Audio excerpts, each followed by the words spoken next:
Qué bendición poder estudiar la palabra de Dios una vez más.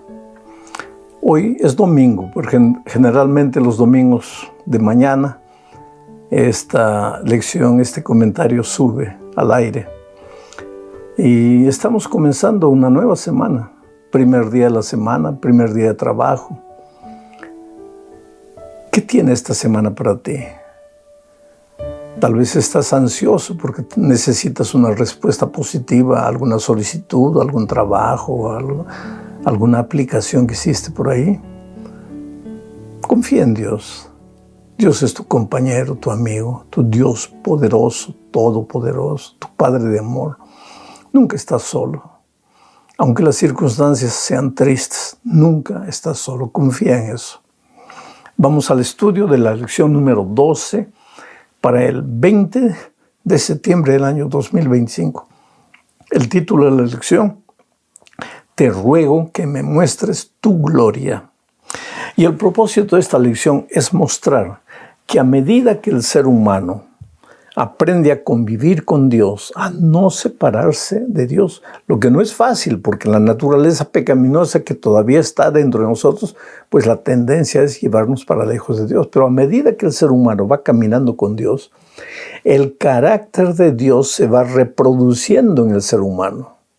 El hombre deja de ser, de airarse por cualquier cosa, deja de ser envidioso, deja de guardar rencor en su corazón, deja de ser codicioso, se vuelve abnegado, se vuelve paciente, se vuelve amoroso, porque el carácter de Dios comienza a reproducirse en el ser humano.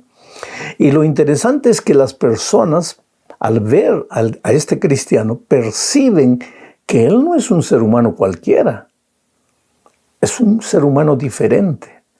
No por lo que habla, no por lo que cree, no por lo que dice, sino por lo que vive. Su vida es una vida completamente diferente de otras vidas y eso impresiona y toca el corazón de las personas. Vamos a la primera parte de este estudio bajo el subtítulo de La tienda de la reunión. Ahora, cuando hablamos de la tienda de la reunión, no vamos a confundirla con el santuario. El santuario estaba colocado en medio del pueblo. Dios le dijo al pueblo de Israel: me hará un santuario y yo habitaré en medio de ellos. ¿Y por qué? Porque el deseo de Dios es vivir en medio de su pueblo. Él quiere estar en medio de tu corazón, de tu vida, en tu corazón. Bueno, pero la tienda de la reunión o el tabernáculo de la reunión, como se llama muchas veces en la Biblia, no es el santuario. Es una tienda que Moisés, por orden divina, levantó fuera del santuario. ¿Y por qué? Porque esto sucedió después del famoso incidente de la idolatría del becerro de oro.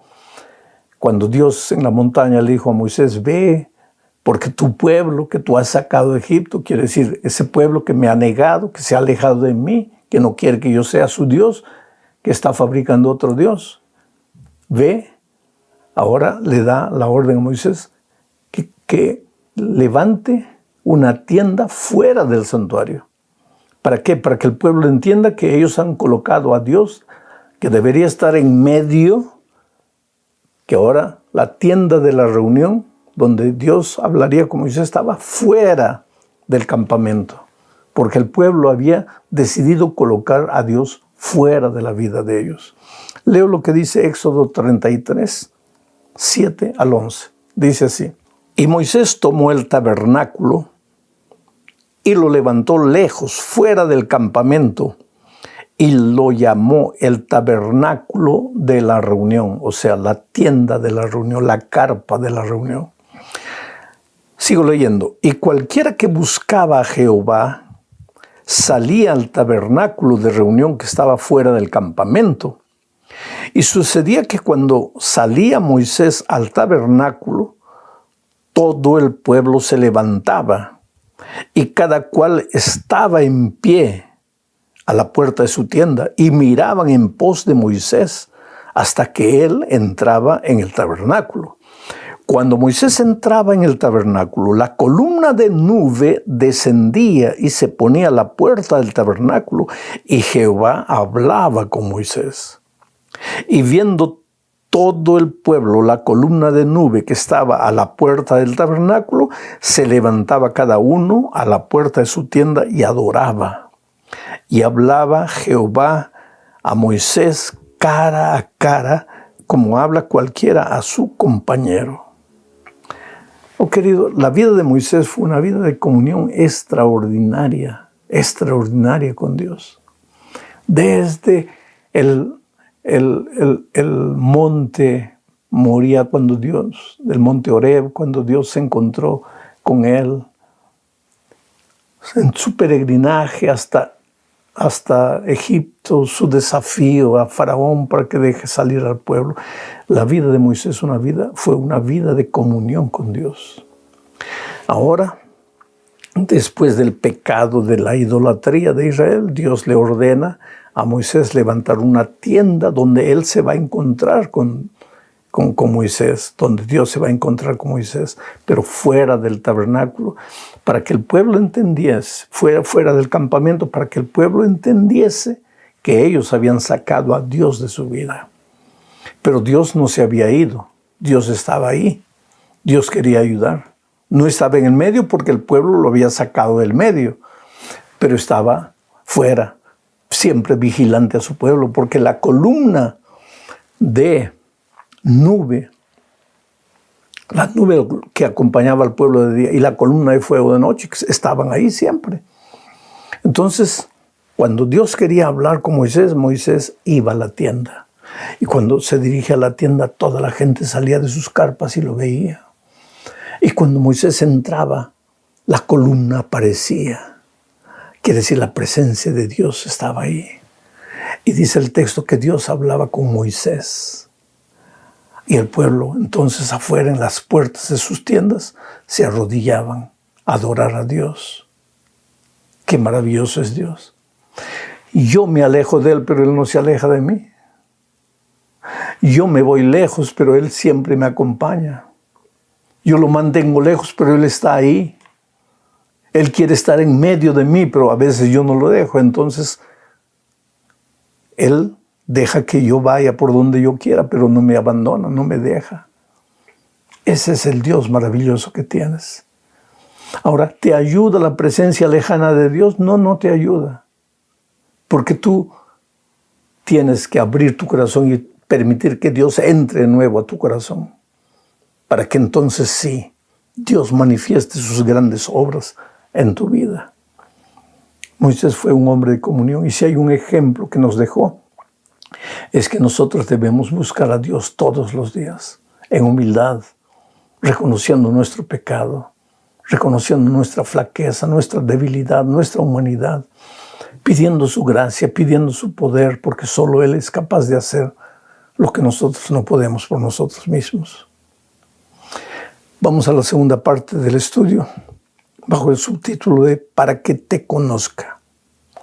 Vuelvo a repetir, la vida de Moisés fue una vida de constante conocer a Dios. Leo Éxodo 33, 13 y 14. Dice: Ahora pues, si he hallado gracia en tus ojos, esta oración es de Moisés a Dios. Ahora pues, si he hallado gracia en tus ojos, Moisés sabía lo que era la gracia. Moisés sabía que la salvación era únicamente por gracia. Moisés buscaba la gracia de Dios todos los días. La gracia no es un patrimonio del Nuevo Testamento. La gracia ya existía en el Antiguo Testamento. La salvación en el Antiguo Testamento no era por las obras de la ley, era por la gracia. Y en el Nuevo Testamento sigue siendo por la gracia, pero la ley que era guía espiritual del pueblo en el Antiguo Testamento continúa siendo guía espiritual del pueblo en el Nuevo Testamento. Pero la salvación en ambos era únicamente por la gracia. Sigo leyendo el texto. Ahora pues, si he hallado gracia en tus ojos, te ruego que me muestres ahora tu camino. Cuando tú entiendes lo que es la gracia de Cristo, lo primero que le dices a Dios es: Señor, ahora que he hallado gracia en tus ojos, muéstrame tu camino. ¿Y cuál es el camino? Es Cristo. Yo soy el camino. Pero, ¿qué es la ley? Es el reflejo del carácter de Dios. Es el reflejo de su ley, de los eternos principios de su ley. ¿Te acuerdas que ya estudiamos que Dios entregó al pueblo 10 mandamientos, 10 eternos principios? Pero no era suficiente, porque había que explicarle en detalle al pueblo, porque durante la esclavitud se había olvidado de todo. Entonces fue necesario escribirles en detalle todo, y eso se escribió en el libro del pacto. Moisés escribió el libro del pacto. Dios con su propio dedo escribió los eternos principios de la ley de Dios. Pero entonces ahora el camino, que es Cristo, nos lleva por los eternos principios de su santa ley. Es por eso que nadie que acepte la gracia de Cristo puede negar la ley de Dios. Si aceptaste la gracia de Cristo, le vas a decir: muéstrame tu camino. Y tu camino, el camino es Cristo, pero sus 10 eternos principios con Él. Sigo leyendo. Ahora pues, si he hallado gracia en tus ojos, te ruego que me muestres ahora tu camino para que te conozca. Porque lo que más quería Moisés era conocer a Dios. Y lo que más debes querer tú es conocer a Dios. Y la única manera de conocer a Dios es convivir con Dios. ¿Y cómo se convive con Dios? Cuando abres la palabra de Dios todos los días, cuando oras todos los días, vives en espíritu de oración a lo largo del día, y cuando buscas a otra persona para hablarle del Evangelio de Cristo. Ahí tú estás conviviendo con Dios, y cuando convives con Dios lo vas a conocer. Moisés quería conocer a Dios. Sigo leyendo. Ahora pues, si he hallado gracia en tus ojos, te ruego que me muestres ahora tu camino para que te conozca y halle gracia en tus ojos. Y mira que esta gente es pueblo tuyo. Y él dijo, ¿quién? Dios. Él dijo: mi presencia irá contigo y te daré descanso. Otra parte interesante. Mi presencia estará contigo, o sea, yo mismo estaré contigo y te daré descanso. Es que la vida de una persona que tiene a Cristo en su corazón es una vida de descanso. No vives angustiado por: tengo que obedecer, tengo que cumplir, tengo que guardar. Claro que obedeces, claro que cumples y claro que guardas, pero con paz en tu corazón, con descanso, con sosiego. ¿Por qué? Porque lo que dirige tu vida no es lo que tienes, sino Cristo que vive en ti. Tu experiencia personal con Cristo. Entonces el resultado es una vida de descanso, es una vida de paz. Observa la vida de Moisés. Éxodo 19:3 dice que él subió al monte a presentarse ante Dios, como Moisés buscaba a Dios. Éxodo 19:20 dice que Moisés fue a la cumbre del monte. ¿Para qué? Para encontrarse con Dios. Y siempre que te encuentras con Dios, subes a la cumbre. Éxodo 20:21 dice: se acercó a la nube, la densa oscuridad en la que Dios se encontraba. Se acercó a la nube, la densa oscuridad en la que Dios se encontraba. Densa oscuridad, ¿por qué? Porque cuando tú estás lejos de Dios, no eres capaz de verlo en su plenitud. A veces Dios para ti es como una oscuridad, como un misterio incomprensible, pero cuando llegas más cerca de Él, ahí ves su gloria, ves su luz infinita. Entonces Moisés se internó en la nube de sus dudas, de sus temores, se internó donde estaba Dios y permaneció con el Señor 40 días y 40 noches. Una vida de comunión. Ahora, los que viven una vida de comunión no tienen todas sus dudas esclarecidas, ¿no? Muchas veces tienen dudas, pero en lugar de estar inventando respuestas humanas, se acercan cada vez más a Dios. Entran en la nube del misterio que para mí es Dios, y de repente cuando encuentro las respuestas, encuentro a Dios. Qué ejemplo que Moisés nos dejó. Vamos a la tercera parte de ese estudio. Te ruego que me muestres tu gloria. ¿Y qué es lo que Dios le mostró a Moisés cuando le pidió la gloria? Vamos al texto bíblico. Éxodo 33, 18 y 19 dice: Él entonces dijo: te ruego que me muestres tu gloria. Moisés a Dios, ¿no? Y le respondió: ¿quién? Dios. Yo haré pasar todo mi bien delante de tu rostro y proclamaré el nombre de Jehová delante de ti y tendré misericordia del que tendré misericordia y seré clemente para con el que seré clemente. Quiere decir, cuando Moisés le pidió a Dios: Señor, muéstrame tu gloria, Dios le dice: te mostraré mi bondad, te mostraré mi misericordia, te mostraré mi clemencia. En otras palabras, te mostraré mi carácter, te mostraré quién soy yo. El carácter, la gloria de Dios es su carácter. Y eso es lo que dice la sierva de Dios en Testimonios para Ministros. Página 508 dice: orad con Moisés, muéstrame tu gloria. ¿Qué es esta gloria? El carácter de Dios. O sea, ¿cómo sabemos si tú reflejas la gloria de Dios? Pues sí reflejas el carácter de Dios. Dios se revela. Ahí a Moisés se reveló en la montaña. Mira lo que dice Éxodo 34, 6 al 8. Y pasando Jehová por delante de él, proclamó: Jehová, Jehová, fuerte, misericordioso y piadoso. Nuevamente Dios aquí se define: fuerte, misericordioso, piadoso, su carácter, su gloria.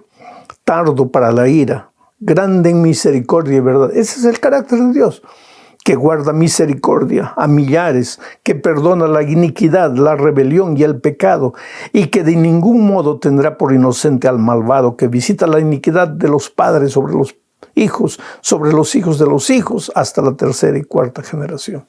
Oh, querido, qué maravilla, ¿no? Lee, relee 2, 3, 4, 5, 10 veces este texto para que conozcas quién es Dios. Ama, perdona, espera, tiene misericordia, da una segunda oportunidad, pero no llevará por alto la maldad del hombre rebelde, inicuo, que no acepta el amor de Dios. Y las consecuencias del malvado, muchas veces hasta la tercera y la cuarta generación, sufrirán las consecuencias. Ahora, si Dios es capaz, o si Dios dice aquí que hasta la tercera y cuarta generación del malvado puede sufrir las consecuencias, imagínate la bendición del obediente, del sumiso, del humilde ante Dios. Claro que sí. Llegamos al fin de este estudio hablando del rostro radiante de Moisés. Cuando Moisés bajó de la montaña, su rostro brillaba. ¿Por qué? Porque reflejaba la gloria de Dios. ¿Y qué es la gloria de Dios? Su carácter. O sea, cuando Moisés bajó de la montaña de Egipto, reflejaba el carácter de Dios. Leo Éxodo 34, 29 y 30, dice: Y aconteció que descendiendo Moisés del monte Sinaí con las 2 tablas del testimonio en su mano, al descender del monte no sabía Moisés que la piel de su rostro resplandecía después que hubo hablado con Dios. Y Aarón y todos los hijos de Israel miraron a Moisés, y aquí la piel de su rostro era resplandeciente, y tuvieron miedo de acercarse de él. ¿Por qué? Porque vieron la gloria de Dios, el carácter de Dios. Y sabes, cuando una persona que no está preparada mira la gloria de Dios, se asusta. Pero cuando un hijo humilde, sensible, obediente, mira la gloria de Dios, refleja el carácter de Dios. Apocalipsis 18:1 tiene una profecía interesantísima que me impresiona, me gusta, me emociona.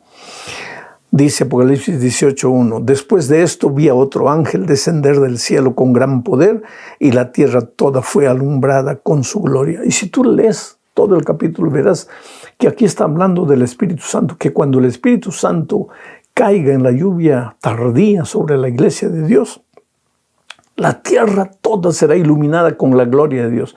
¿Cómo es que será iluminada la tierra con la gloria de Dios? La sierva de Dios responde en Palabras de Vida del Gran Maestro, página 342. Mira lo que dice, voy a leer. El último mensaje de clemencia que ha de darse al mundo es una revelación de su carácter de amor. ¿De quién? De Dios. Los hijos de Dios han de manifestar su gloria. En su vida y carácter han de revelar lo que la gracia de Dios ha hecho por ellos.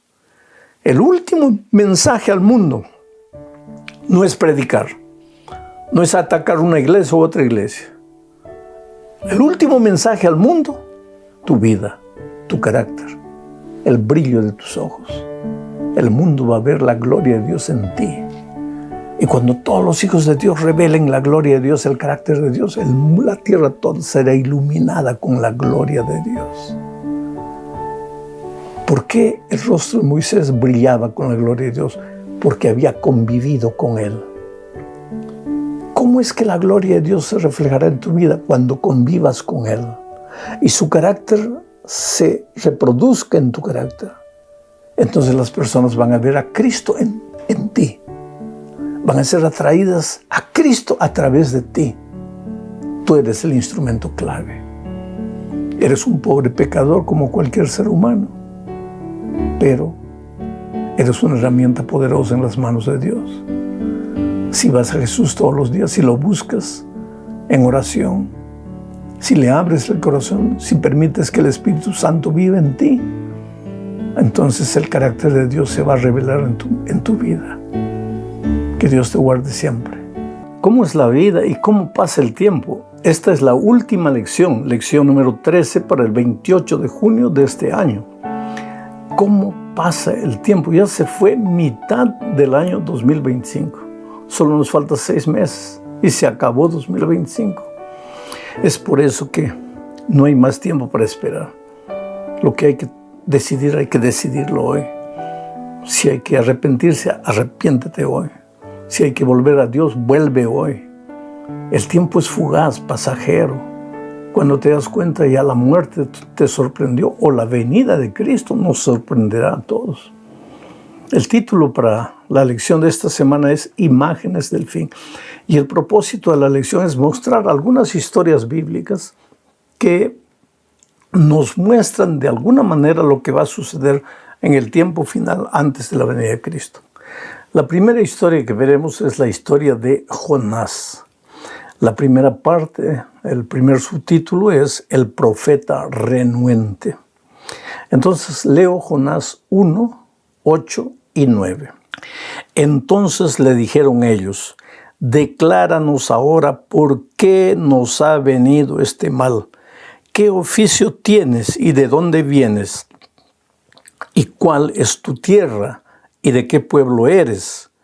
Y él les respondió: soy hebreo, temo a Jehová, Dios de los cielos, que hizo el mar y la tierra. Te voy a colocar dentro del contexto de esta historia. Jonás era un profeta de Dios, recibió la orden de ir a Nínive y evangelizar Nínive. Nínive en aquel tiempo era una ciudad pagana, completamente idólatra. Y no solo eso, era un país cruel. Ay del que cayera en las manos de Nínive. Nadie quería saber del Dios creador del cielo y la tierra. Cada uno tenía su propio Dios. Cada uno vivía en realidad como si Dios no existiera. Porque es mejor tener un Dios de yeso, de madera o de fierro, o una idea llamada Dios, que solo como idea. Es más fácil eso porque eso no interviene en mi vida. Pero tener un Dios, creador del cielo y la tierra, que observa todo, ahí nadie quiere ese tipo de Dios. Los ninivitas eran así, vivían así. Entonces cuando Dios le dio a Jonás la orden de ir y evangelizar Nínive, él no quiso. Él fue al puerto, tomó el primer barco que encontró y estaba huyendo. Y de repente, en la mitad del viaje, el mar se enfureció. Olas gigantescas comenzaron a entrar al barco. Parecía que el barco iba a naufragar. Y en esas circunstancias, los otros pasajeros le dijeron a Jonás: Jonás, dinos, ¿quién es el culpable de todo esto? ¿De dónde vienes? ¿Quién eres? ¿Por qué estás aquí? Porque ya habían preguntado a todos y el culpable no había. Y a esa pregunta es que Jonás respondió diciendo: soy hebreo, temo a Jehová, Dios de los cielos, que hizo el mar y la tierra. ¿Por qué tú crees que Jonás no dijo: yo soy hebreo y temo a Jehová? Punto. ¿Por qué tuvo que añadir que hizo los cielos y la tierra? Esa expresión que hizo los cielos y la tierra tiene que ver con la creación, el Dios creador que hizo los cielos y la tierra. Esa expresión tú la encuentras en el cuarto mandamiento, cuando dice que hay que guardar el sábado y reconocer a Dios que hizo los cielos y la tierra. Esa expresión también tú la encuentras en el mensaje del tercer ángel en Apocalipsis, porque el ángel aparece para que todos adoren al Dios que hizo los cielos y la tierra. ¿Por qué? Es que Dios se está volviendo para los seres humanos una especie de energía, de fuerza espiritual, una especie de energía positiva, pero no el Dios personal que hizo los cielos y la tierra. Ahora, el temor de Jonás por Dios era un temor un poco teórico, porque si realmente temiese a Dios, habría ido a Nínive a evangelizar, pero él se estaba escapando. Eso nos muestra que los seres humanos, por más bien intencionados que seamos y por más que decimos que amamos a Dios, a veces en nuestra flaqueza humana hacemos cosas que no tienen nada que ver con la vida de alguien que ama a Dios.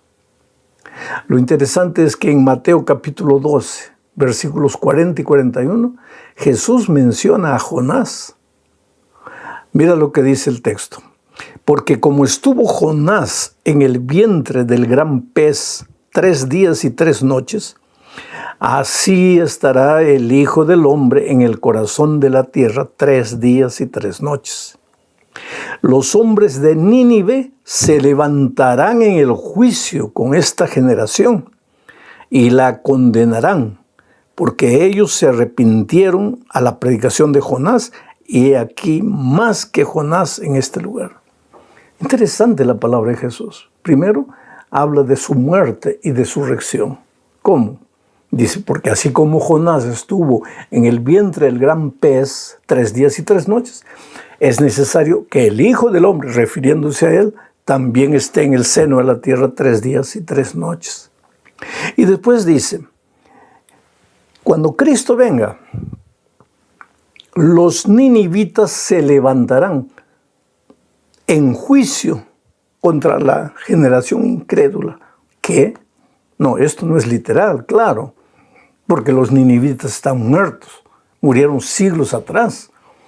Pero ¿cómo se levantarán entonces para condenar a la generación presente? Ah, no, pues es el testimonio de los ninivitas. Y el propio Señor Jesús dice, porque ellos se arrepintieron delante de la predicación de Jonás. Pero este pueblo hoy escucha lo que pasó con Jonás, escucha lo que pasó con los ninivitas, pero no se arrepiente. Y mira que quien está predicando, dice Jesús, quien estaba predicando para ellos era Jonás, pero quien está predicando aquí es uno mayor que Jonás y se está refiriendo a él mismo. Oh, queridos, hay personas tan rebeldes, de tan corazón tan duro, que ni el propio Señor Jesucristo viniera a predicar, se entregarían. ¿Por qué? Porque la cultura de este mundo nos ha completamente esclavizado. Es una cultura materialista. Es una cultura desrespetuosa con las cosas divinas. Es una cultura donde se lleva al sarcasmo, a la burla, a veces a la burla peyorativa, las cosas divinas, las cosas sagradas. En los programas de televisión hoy, por ejemplo, en los programas jocosos, no hay programa que para hacer reír al público no tomen lo sagrado y lo ridicularicen. Vivimos en ese tiempo. Y Dios, a pesar de la rebeldía del pueblo, llama y llama. ¿Por qué? Porque Dios es un amor. Ese amor no quiere que nadie se pierda, sino que todos se arrepientan. Vamos a la tercera parte de este estudio bajo el subtítulo de Una obra de arrepentimiento. Y para eso leo Jonás 3, 1 al 5. Vino palabra de Jehová por segunda vez a Jonás diciendo, levántate y ve a Nínive, aquella gran ciudad, y proclama en ella el mensaje que yo te diré. Y se levantó Jonás y fue a Nínive conforme a la palabra de Jehová. Y era Nínive ciudad grande en extremo, de 3 días de camino, Y comenzó Jonás a entrar por la ciudad camino de un día y predicaba diciendo: de aquí a 40 días Nínive será destruida. Y los hombres de Nínive creyeron a Dios y proclamaron ayuno y se vistieron de cilicio desde el mayor hasta el menor. ¡Qué campaña extraordinaria de evangelismo! Yo a veces dirijo campañas para muchas personas. Se entregan a Jesucristo y se bautizan en media 8-10% del público asistente. Pero en este caso, Jonás predicó un sermón. ¿Y en qué consistía su sermón? De aquí a 40 días Nínive será destruida. No hizo llamado, no hizo invitación, no se quedó con lágrimas en los ojos suplicando que los pecadores se entregasen a Jesús. Solamente de aquí a 40 días Nínive será destruida. Y resultado, 100% se entregó a Jesucristo. Todos se entregaron, desde el rey hasta el niño más insignificante. Todos se entregaron a Dios. ¡Qué campaña evangelística extraordinaria! Pero para eso, Jonás tuvo que pasar el incidente del mar. Tuvo que caer a las profundidades del océano. Tuvo que ser engullido por un gran pez. Y ahí en su desgracia, en su inoperancia, reconoció que de Dios viene la salvación. Se arrepintió y fue y cumplió con la misión. Hoy día nosotros tenemos una misión para predicar el Evangelio a esta cultura que no quiere saber nada de Dios. Y querido, hay muchos que como Nínive, tal vez no están huyendo, pero están de brazos cruzados. O tal vez se están escondiendo, porque el otro día, por ejemplo, yo encontré una persona que le gusta cantar y dice: no, pero yo canto. No, querido, no es solo cantar, no es solo predicar en la iglesia, es salir afuera y buscar a otras personas y traerlas al Señor Jesucristo. Y muchas veces nosotros estamos durmiendo, estamos escapándonos de la misión, no estamos haciendo lo que Dios nos ordena de ir y predicar el Evangelio a toda nación, tribu, lengua y pueblo. Y si nosotros no cumplimos con la misión, muchas veces Dios en su infinito amor va a permitir que la propia vida nos lleve al fondo del mar, al fondo del abismo, para ahí reconocer que estamos dejando de cumplir la misión. Y entonces nos levantemos y sigamos adelante. Vamos a la tercera parte de este estudio. Ahora cambiamos de historia, porque ahora vamos a hablar de Belsasar. Belsasar era un representante del rey en Babilonia, porque el verdadero rey en ese tiempo era otro. Pero lo que nos interesa aquí es la rebeldía de Belsasar y mostrar a través de esta historia que la rebeldía y el mal tendrán un final. Hoy día, día de paciencia de Dios, podemos burlarnos, reírnos, hacer lo que querramos, pero llegará un momento en que todo tendrá fin. Y así fue con Belsasar. Hizo un gran banquete, una fiesta. Está bien, pues vive como quieras, haz tus instintos, sigue tus instintos. Mujeres, fiesta, bebida, en fin. Hoy día diríamos luces, sonido, droga, todo. Si eres libre, tú puedes vivir como quieras. Pero Belsasar fue un paso más adelante.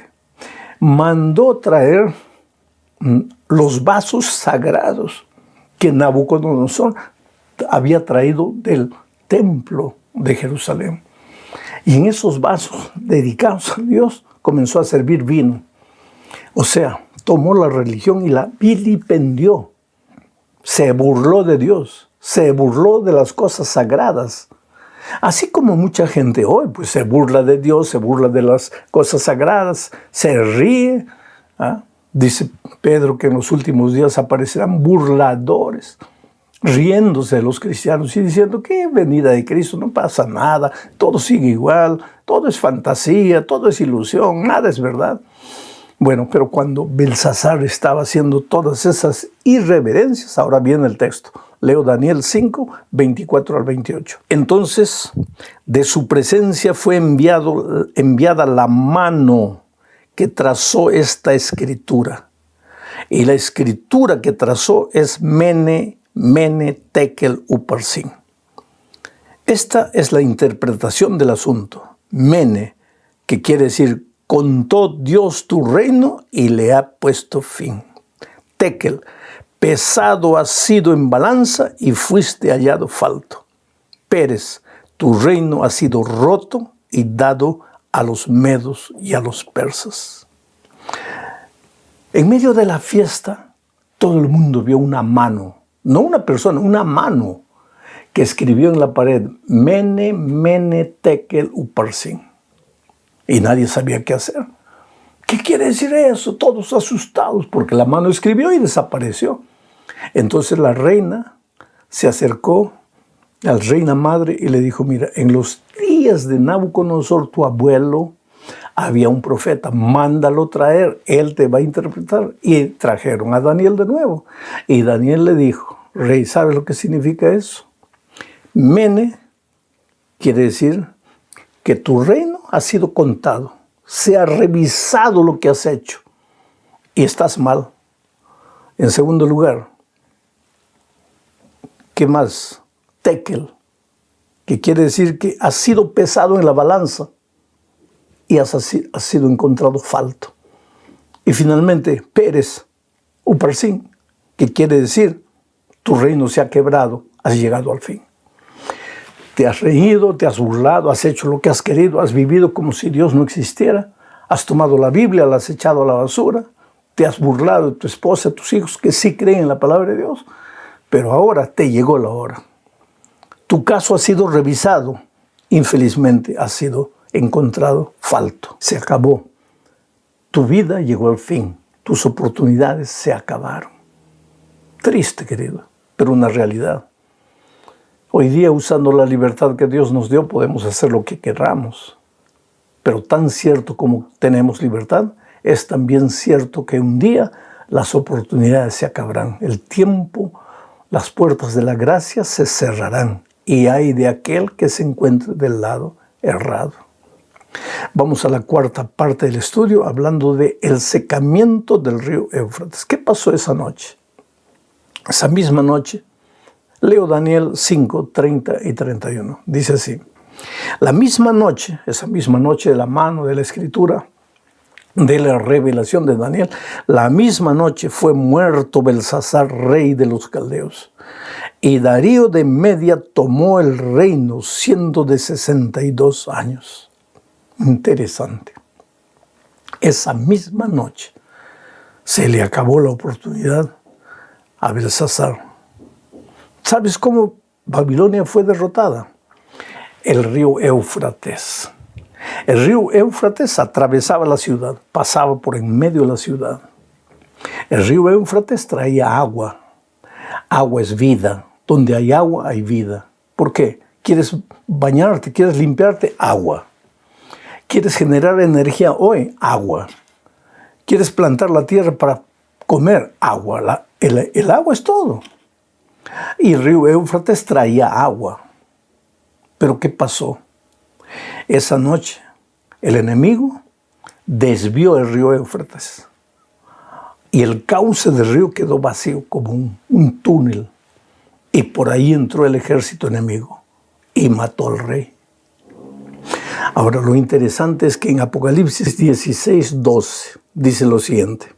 El sexto ángel derramó su copa sobre el gran río Éufrates y el agua de éste se secó para que estuviese preparado el camino a los reyes del oriente. ¿A qué se refiere esto? Porque cuando Juan escribió Apocalipsis, Babilonia ya no existía. Babilonia era regada por el río Éufrates. ¿Por dónde le venía la vida a Babilonia? Por las aguas del río Éufrates. ¿Quién es Babilonia en el Nuevo Testamento? Esto es interesante, porque el pueblo de Babilonia en el Antiguo Testamento perseguía a los hijos de Dios, los tenía cautivos. ¿Y de dónde venía la fuerza Babilonia? Una de las fuentes era el agua que entraba por el río Éufrates. ¿Pero qué pasó? El agua fue desviada, el cauce ficó vacío y por donde antes le venía la vida, ahora le vino la muerte y destruyó a Babilonia antigua. Babilonia hoy es un poder religioso. ¿De dónde le viene la fuerza? De las aguas. ¿Qué aguas? En Biblia, aguas son naciones, pueblos, gente, multitudes. ¿Quiénes le dan vida a Babilonia espiritual hoy? Las personas, las naciones, los países.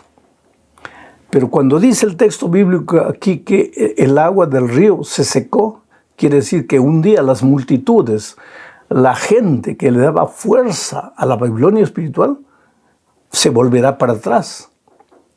Y ahí será la caída de Babilonia. ¿Y por qué la gente se volverá atrás? Es por causa de la predicación del Evangelio. Llegará un momento en que las personas se confrontarán con las verdades bíblicas y se dan cuenta que estaban adorando a Babilonia, siguiendo a Babilonia, en lugar de seguir al Señor Jesucristo. Llegamos al fin de este estudio hablando de Ciro el ungido. Ciro era un rey pagano, no conocía al Dios de Israel. Sin embargo, la Biblia, Dios llama a Ciro como su ungido. ¿Por qué? Su escogido. ¿Por qué? Para esto leo Isaías 45:1 que dice: así dice Jehová a su ungido, a Ciro, el cual tomé yo de su mano derecha, para sujetar naciones delante de él y desatar lomos de reyes, para abrir delante de él puertas y las puertas no se cerrarán. Querido, Ciro fue un rey de otro país que vino para libertar al pueblo de Israel que estaba prisionero en Babilonia, cautivo. Ciro fue el que les dio permiso para volver a Jerusalén, a su tierra, a su casa, reconstruir la ciudad y reconstruir el templo. Ciro es un símbolo del Señor Jesucristo, el Rey de Reyes que vino de otro planeta a esta tierra, el Rey que viene del Oriente en su segunda venida, porque así como el rayo se pone del oriente al occidente, así será la venida del Hijo de Dios. ¿Y viene para qué? Para libertar a su pueblo, que en ese momento estará siendo perseguido por causa de su fe. ¿Que en los últimos días el pueblo de Dios será perseguido? Sí. ¿Que si tú te propones en el corazón obedecer a Dios antes que a los hombres, te vendrán momentos difíciles? Sí. Pero que tú tienes un rey que viene del oriente con miles y miles de ángeles para redimirte, esa es la más grande realidad, la más grande verdad bíblica en este peregrinaje, en este mundo. Hay dolor, tristeza y muerte. Pero Jesús ya viene para llevarte, para rescatarte. Jesús ya viene para ponerle un punto final a la historia del pecado. Entonces no te apartes de Jesús. Vive con Jesús, camina con Jesús siempre.